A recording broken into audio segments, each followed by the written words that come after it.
Okay. Welcome. இந்த வீடியோல நம்ம Gmail ஐடி எப்படி கிரியேட் பண்றது அப்படின்றத பார்க்க போறோம்.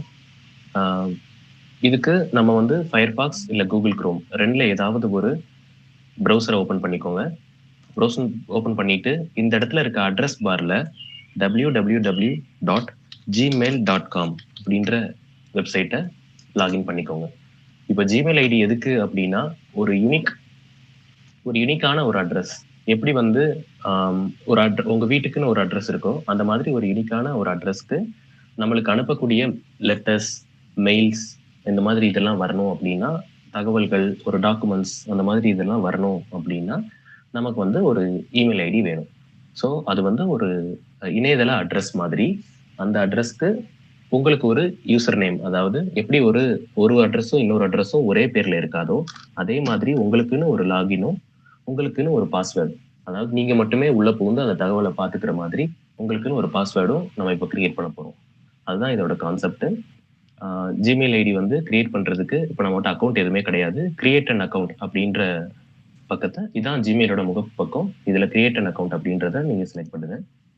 செலக்ட் பண்ணிட்டு உங்க பேரோட முதல் பேர், அதாவது இப்போ சப்போஸ் ஒரு பேர் மட்டும் இருந்துச்சு அப்படின்னா அவங்களுக்கு வந்து ஒரே நேம் என்டர் பண்ணா போதும். சப்போஸ் 2 பேர் இருந்துச்சு அப்படின்னா உங்க பேரை மத்தவங்ககிட்ட இருந்து வேறுபடுத்தி காட்டுறதுக்காக நீங்க வந்து ஃபர்ஸ்ட் நேமை செலக்ட் பண்ணிக்கலாம். உங்க பேர் ஆக்சுவலா என்ன பேரோ அதை வந்து இந்த இடத்துல செலக்ட் பண்ணிக்கோங்க. சப்போஸ் இப்போ என் பேர் வந்து சுரேஷ்குமார் அப்படின்னா நான் வந்து சுரேஷ் அப்படின்றத இந்த இடத்துல அடிச்சுட்டு சர்நேம் அப்படின்ற இடத்துல குமார் அப்படின்னு டைப் பண்ணுவேன். கொடுத்துட்டு நான் நெக்ஸ்ட் கொடுக்க போறேன். இந்த சர்நேம் இருந்தா கொடுக்கலாம், இல்லைன்னா நீங்க ஸ்கிப் பண்ணிக்கலாம். இப்போ நான் ஒரு டேட் ஆஃப் பர்த் செலக்ட் பண்ண போறேன்.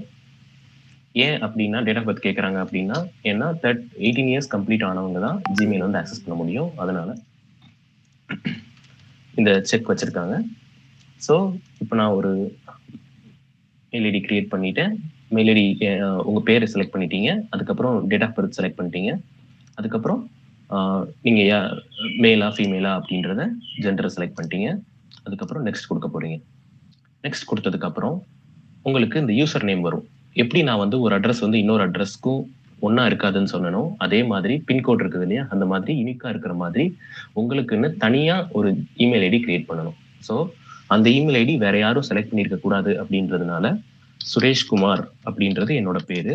அது செலக்ட் பண்ணிட்டு இப்ப சுரேஷ்குமார் அப்படின்னு நான் செலக்ட் பண்ணிட்டு நெக்ஸ்ட் கொடுத்தேன் அப்படின்னா கண்டிப்பா அந்த யூசர் நேம் யாரா எடுத்திருப்பாங்க. That user name is taken அப்படின்னு வந்துடும். ஸோ இப்போ நான் என்ன பண்ண போறேன் அப்படின்னா சுரேஷ்குமார் அப்படின்றதோட ஒரு எக்ஸாம்பிளுக்கு சொல்றேன். என்னோட மொபைல் நம்பரோ இல்லை ஏதாவது ஒரு எனக்கு பிடிச்ச நம்பரோட இல்லை நான் பிறந்த டேட் ஆஃப் பர்த்தோட இதை வந்து ஆட் பண்ணேன் அப்படின்னா அந்த யூசர் நேம் யாரும் எடுக்கல அப்படின்னா அது எனக்கு கிடைக்கும். ஸோ இப்போ சுரேஷ்குமார் அப்படின்றதுல 1961 அவைலபிள் இல்லை, 1950 அவைலபிள் இல்லை. ஸோ அதனால எனக்குன்னு பிடிச்ச பேரை ஏதாவது இல்லை நம்பர்ஸை நான் வந்து செலக்ட் பண்ண போறேன்.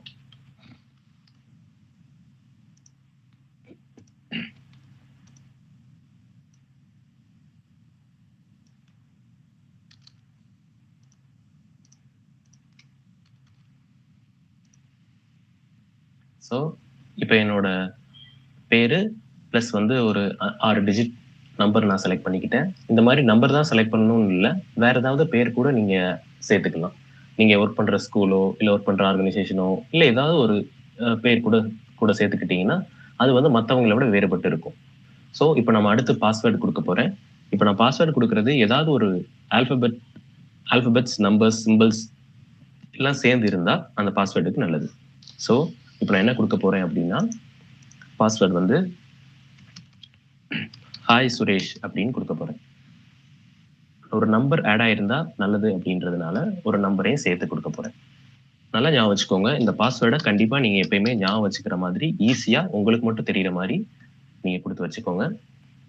ஸோ இப்போ நான் ஹாய் சுரேஷ் 5 அப்படின்னு செலக்ட் பண்ணிட்டேன். அதை மறுபடியும் ரிப்பீட் பண்ண சொல்றாங்க, அதனால மறுபடியும் நான் ரிப்பீட் பண்ணிட்டேன். ஏன்னா ஏதாவது டிப்போகிராஃபிக்கல் டைப் பண்ணும்போது எரர் வந்துடக்கூடாது அப்படின்றதுக்காக ரிப்பீட் பண்ண சொல்றாங்க.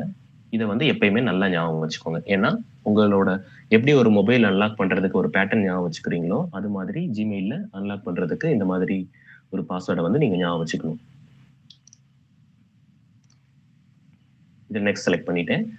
ரெக்கவரி மெயில் அட்ரஸ் அப்படின்னா என்ன அப்படின்னா, நீங்க சப்போஸ் ஒரு பாஸ்வேர்டை மறந்துட்டீங்க அப்படின்னா யாராவது உங்களுக்கு தெரிஞ்சவங்களோட மெயில் அட்ரஸ் இதுல குடுத்து வச்சுக்கிட்டீங்க அப்படின்னா, அவங்க மெயில் அட்ரஸ்க்கு ஒரு லிங்க் போகும். அந்த லிங்க்க செலக்ட் பண்ணாங்கன்னா, உங்க மெயில் ஐடியோட பாஸ்வேர்ட அந்த மெயில்ல இருந்து ரீசெட் பண்ணிக்க முடியும். ஸோ, இது உங்களுக்கு நல்லா தெரிஞ்சவங்க, இல்ல உங்க கூட ஒர்க் பண்றவங்க, அந்த மாதிரி இருக்கிறவங்களோட மெயில் அட்ரஸ நீங்க ரெக்கவரி மெயில் அட்ரஸா குடுத்து வச்சுக்கலாம். சப்போஸ் இப்ப எனக்கு குடுக்க யாரும் இல்ல, யார்ட்டயும் மெயில் அட்ரஸ் இல்ல அப்படின்னா, நீங்க ஸ்கிப்பும் செலக்ட் பண்ணிக்கலாம். இப்போ ஃபோன் நம்பர். இதே மாதிரி எப்படி வந்து ஒரு ஏடிஎம் போனா ஒரு ஓடிபி வந்து ரிசீவ் ஆகுதோ, அந்த மாதிரி அந்த ஓடிபி மூலமாவும் பாஸ்வேர்ட வந்து ரீசெட் பண்றதுக்காக ஃபோன் நம்பர் கேட்கறாங்க. இப்ப நீங்க ஃபோன் நம்பர் குடுத்து வச்சுக்கிட்டீங்கன்னா, உங்க ஃபோன் நம்பர் மூலமாவும் உங்க பாஸ்வேர்ட் மறந்துருச்சு அப்படின்னா ரீசெட் பண்ணிக்கலாம். ஸோ, இத நீங்க ஸ்கிப்பும் பண்ணலாம். இல்ல உங்க ஃபோன் நம்பர நீங்க ஆட் பண்ணி வச்சுக்கிறது நல்லது. இப்போ நான் இந்த பேர்ல சுரேஷ்குமார் 96007888 அப்படின்ற மெயில் ஐடிக்கு நான் கிரியேட் பண்ணிட்டேன். இப்போ அவங்க அத என்ஷூர் பண்ணிக்கிறாங்க. Gmail டீம்ல இருந்து அத என்ஷூர் பண்ணி, ஆம் இத வச்சு சைன் இன் பண்ணிக்கோங்க அப்படின்றத டிஸ்ப்ளே பண்றாங்க. ஸோ, நான் நெக்ஸ்ட் செலக்ட் பண்றேன். அவங்களோட யூசர் பாலிசி எல்லாம் குடுத்திருக்காங்க. அந்த யூசர் பாலிசிய ரீட் பண்ணிட்டு, நீங்க ஐ அக்ரி குடுத்துக்கோங்க. மேக்ஸிமம் Gmail வந்து ஒரு ஸ்டாண்டர்டான மெயில் அப்படின்றதுனால, வைட் ரேஞ்ச் ஆஃப் பீப்பிள் வந்து யூஸ் பண்றதுனால, நம்ம வந்து அக்ரி குடுத்து உள்ள லாகின் பண்றோம். ஸோ, அக்ரி குடுத்ததுக்கு அப்புறம், நீங்க குடுத்த டீடைல்ஸ் எல்லாத்தையும் எவாலுவேட் பண்ணிட்டு, உங்களுக்குன்னு ஒரு மெயில் ஐடி கிரியேட் பண்ணிட்டாங்க. அந்த மெயில் ஐடி வந்து இந்த மாதிரி ஒரு பக்கத்துக்கு உங்கள எடுத்து போயிரும். இப்போ இதுல எப்படி வந்து ஒரு மெயில் வந்து ஒரு லெட்டர் வந்து வருதோ, அதே மாதிரி இன்பாக்ஸ்ல வந்துரும். சென்ட் அப்படின்றதுல நீங்க யாருக்காவது மெயில் அனுப்பிச்சீங்கன்னா, அது ஃபுல்லா இருக்கும். சப்போஸ் வந்த மெயில்ல உங்களுக்கு ஏதாவது டெலீட் பண்ணணும் அப்படின்னா, இப்ப Gmail டீம்ல இருந்து வெல்கம் மெயில் அனுப்பிச்சிருக்காங்க. அந்த மெயில உங்களுக்கு வேண்டாம் அப்படின்னா, டெலீட் பண்ணணும்னா அந்த மெயில ஓப்பன் பண்றீங்க, பார்க்குறீங்க. டெலீட் பண்றீங்க அப்படின்னா, இந்த இடத்துல ஒரு பின் டெலீட் சிம்பல் இருக்கும். அது கிளிக் பண்ணிட்டீங்கன்னா, அது டெலீட் ஆயிரும். அந்த டெலீட் ஆனது எங்க இருக்கும் அப்படின்னா, இதுல பின் அப்படின்ற இடத்துல இருக்கும்.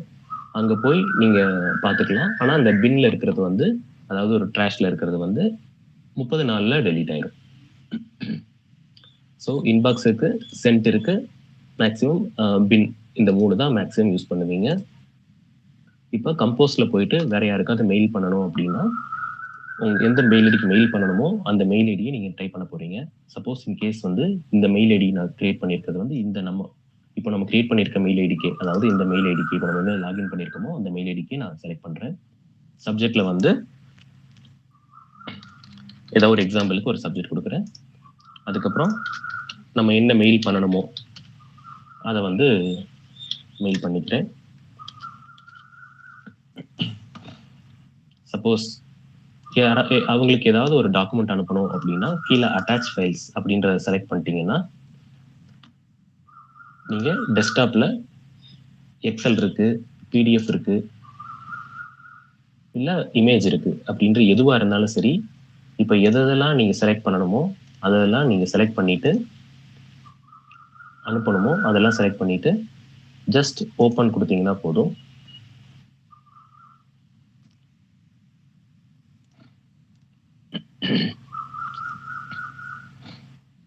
இந்த மாதிரி அது வந்து என்னென்ன ஃபைல்ஸ் எல்லாம் இருக்கோ அதெல்லாம் அப்லோட் ஆயிரும்.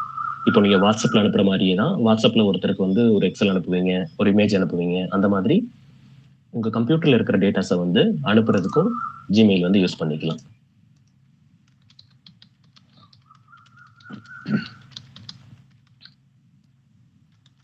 எப்படி நீங்க வந்து ஒரு லெட்டர வந்து டிராஃப்ட் பண்ணுவீங்களோ, அது மாரி டிராஃப்ட் பண்ணி வச்சுக்கலாம். இல்ல இப்போ வந்து நீங்க மெயில் ஐடி கிளிக் பண்ணிட்டீங்க. உங்களுக்கு வந்து கொஞ்ச நேரம் கழிச்சு அனுப்பிச்சா போதும் அப்படின்ற மாதிரி இருக்கிற கேஸஸ்ல நீங்க என்ன பண்றீங்க அப்படின்னா, ஜஸ்ட் இந்த க்ளோஸ் மட்டும் பண்ணிட்டீங்கன்னா, இந்த டிராஃப்ட்ல வந்துரும். டிராஃப்ட் அப்படின்னா உங்களுக்கே தெரியும். ஏதாவது நம்ம ஒரு பேப்பர்ல எழுதிட்டு இருந்தோம் அப்படின்னா, அத பாதியிலேயே மடிச்சு வைக்கிற மாதிரின்னு வச்சுக்கோங்க. அது வந்து எல்லாம் எங்க வந்துரும்னா, டிராஃப்ட்ல வந்துரும். அப்ப அந்த டிராஃப்ட்ட கிளிக் பண்ணீங்கன்னா, இதுவரைக்கும் நான் டிராஃப்ட் பண்ணி வச்சிருந்த மெயில் அப்படியே இங்க டிஸ்ப்ளே ஆயிரும். இப்போ நீங்க வந்து சென்ட் குடுத்துக்கலாம். இப்போ இந்த மெயில் அட்ரஸே நான் அட்ரஸ் பண்ணியிருக்கிறதுனால, நல்லா பார்த்தீங்கன்னா தெரியும். நான் அனுப்பிச்ச மெயில் அப்படியே எனக்கே வந்துருச்சு. இப்போ நீங்க இத வந்து யார் மெயில் அட்ரஸ்க்கு வேணாலும் அனுப்பிச்சுக்கலாம். இப்போ ஓப்பன் பண்ணதுக்கப்புறம் அந்த 3 டாக்குமெண்ட்டும் வந்துருச்சு.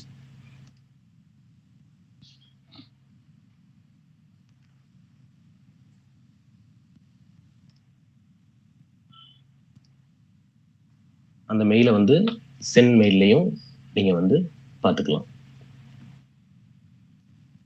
ஓகே.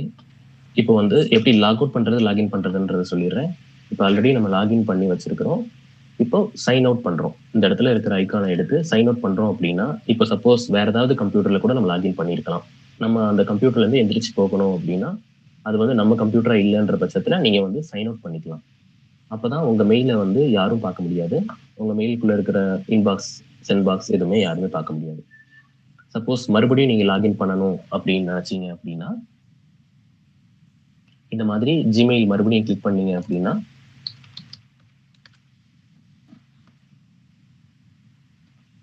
இந்த மாதிரி இருக்கிற பக்கம் ஓப்பன் ஆயிரும். அதுல உங்க மெயில் ஐடி வந்து இருக்கும். அந்த மெயில் ஐடி இருக்கிற இடத்துல நான் என்ன மெயில் ஐடி கிரியேட் பண்ணனோ அந்த மெயில் ஐடியை வந்து கிளிக் பண்றேன். கிளிக் பண்ணிட்டு நெக்ஸ்ட் கொடுக்குறேன். இதுக்கப்புறம் நம்ம என்ன பாஸ்வேர்ட் கொடுத்துருந்தோம்னா ஹாய் சுரேஷ் 5 அப்படின்னு பாஸ்வேர்ட் கொடுத்துருந்தோம். அதுக்கப்புறம்